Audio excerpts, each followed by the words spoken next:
Chapter 18, A New Mission. It is a new day for the Legion. They have woken up, but they have been alarmed by bad news. Some aliens have come to threaten the President, and the Legion must make their way. The gear is worn, the awesome tone is up, and the President is getting closer to danger. The aliens either have the President as a hostage or trying to fight back the servicemen who are trying to close in on the President's house, and a nice house at that. Light green, in the middle of a lake, many balconies, and a nice view around. But even the defenses, the same one that protects the mountain with the life force placed back inside, are often around but have been disabled by these aliens. As well as the servicemen, even Mike and Retron are there too to help their friend, but they too are struggling to get to the President. And the defenses are struggling to be rebooted by the base digitally. The Legion, however, is not too far away, and so while they make their way, they thought to have a nice conversation. Despite the President being at the center of this situation, he remains relatively calm. He used to be in worse situations. He was made a hostage by past humans before, showing the present aliens no fear. Back to the Legion, considering they have now known each other for a month. Pod has an idea to get to know more about everyone's past, a nice topic as they make their way.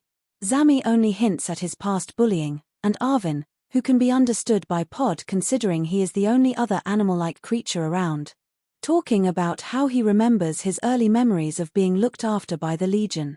Nicole, however, doesn't want to reveal anything. She has mentioned she has been trained throughout her adult life. Currently, they are wondering about her childhood, which she will not reveal at the point where she gets angry, making the Legion quiet and upset, but now they have made it to the President's house. Nicole provides some orders and then they all get on in silence. And so, after this exchange, the Legion gets off the Awesomatone, and with the Awesoamatone's new drone mode, it shoots a stun version of lightning to fire at a brand new army, but a smaller one at that. The race that the Legion and others have faced this morning are creatures that have metal aspects to their skin, crab legs, anti-gravity abilities, and their type of laser guns which require charge but release a straight yet quick laser. Not to mention the crab legs make the creatures able to climb with ease. While some are shooting, the others terrorize the President, keeping him in one spot. The President continues to stay without fear, asking why he is a hostage. The race replies that they too were sent to sort out Earth's security, and so by threatening the lead, it brings all the forces, and the race needs time to contact any of Xyantha's allies. This is a race that hasn't allied with Xyanthor yet, but by doing this, they think they will be welcomed into the clan. After finding out that there are beings that are hunted for their combating abilities, they have an idea to join Xyanthor, meaning their whole race won't die in Xyantha's hands. So far, the fight is in favor of the servicemen, able to advance and surround the area, putting the aliens on the spot, and making them desperate to fight back. Mike and the Legion can advance due to their capabilities. They are to go through the battle to protect the President. Some of the aliens spot this, but the servicemen are keeping them too preoccupied, but they believe that the ones who have the President hostage will keep this Legion away. But at the same time, they are puzzled by this mixed team. They thought the Earth was rumored to be powerful just because of the humans' intelligence. You would often think that it is a single race outclassing another, but no, and now it worries them. How will they be able to fight a mixed alien team? And if they lose, they may get hunted down, making them consider running away from Xyanthor, like many other races have been doing. Regardless, the Legion does run through the inside of the building, fighting the aliens.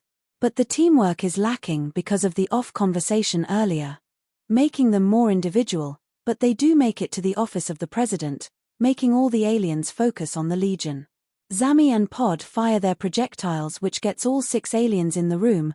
Nicole gets to the President, defending him using her shield. And even Arvin helps fight each alien individual, making them all get knocked out or stunned. The aliens in the room have been sorted. Mike has been checking the whole building digitally to make sure there are no more Quaros in the building. Even Retron tries to run to the President, only to see that the President is safe, with the President thanking Nicole, and Mike hears this news and is pleased with her. Retron, however, gets immense jealousy. He used to always help the President, and now that part of his history is getting ripped away from him. Now the President is safe thanks to the Legion. Mike and Retron keep an eye on him. Nicole and Arvin arrest the aliens to keep them neutralized, with Zami zapping most of the aliens in a way that shows a different side to him, which Pod could see. But Pod becomes more controlled and calculating, jumping from one alien to the next, and he is even the one to stop the pilots in their only ship, telling them to bring the ship down. They have lost, and all the aliens could see that, making them surrender. All the aliens are gathered, whether they are stunned, arrested, or surrendered, told to leave the planet with mercy. One alien admitted that Retron nearly killed him, which makes Retron humiliated, but Retron denies this, making the others unsure of Retron, but let it slide for now. Retron states it was for self-defense, yet all the servicemen and even the Legion were told to keep these aliens alive just in case. Stunning does enough, taking lives can be too far. The aliens explain why they did this after telling the president. And they all tell the Quaros to run before any of Xiantha's allies find out about their actions. So they all gather on their ship, a ship which is your average flying saucer, except the ring is separate from the ship, designed to move the ship magnetically. And so all the Quaro jump on and get going. As they failed to tackle Earth, they will go on the run, as there might be a chance that one of Xiantha's allies took note of this and will probably try and hunt them down if they have enough power to take on the Legion. Xianthor doesn't need that against his side if the Quaros decide to turn on Xianthor after failing to get his favor.